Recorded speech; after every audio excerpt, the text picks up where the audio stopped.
This motivational moment is brought to you by Kalen Home Furnishings in Ormond Beach.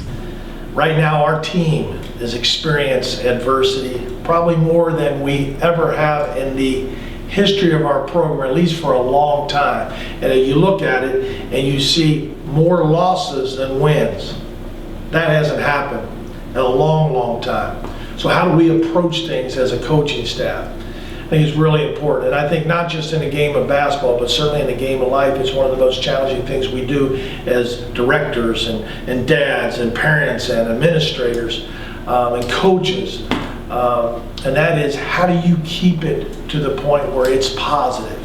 And how do we deal with this great challenge of adversity? And that's what we're going to be facing today. I think it's really important, a couple of things. One is, you have to dissect what the problem is. You got to really explore it and find out, where are we coming up short, whether it's the game of basketball or in life or any kind of task that we do. And that's what we right now, we have a good feel. We're that close of being on top again, but it's a play here, a little lack of effort here, a detail not handled the right way, and before you know it, you're down that path of coming up one basket, one possession short.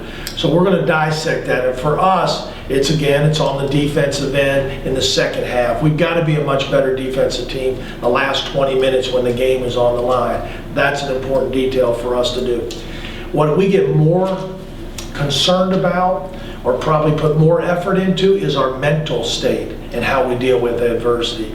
We've got some young guys playing some big roles right now, and we have some inexperience on the floor.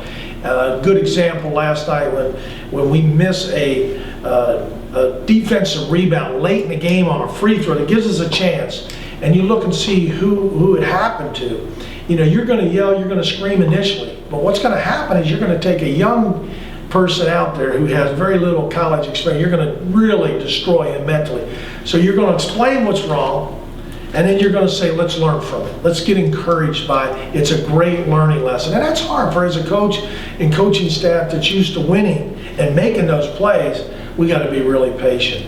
But I think in our style of teaching, we're going to find ways to go at something that's not happening the right way, and then we're going to fix it in the most positive way. So our staff this year, dealing with adversity, we have to work awful hard to dissect the problems that we're currently having. Then we have to demonstrate tremendous patience, and it starts at the top. It's not about yelling and screaming and making everybody just lose even more confidence. It's about taking a step back and a deep breath, analyze the problems, teach what the right behavior is, build that confidence again, and then convince our guys, which is going to happen, that we're going to become a better team because of this adversity that we're actually experiencing.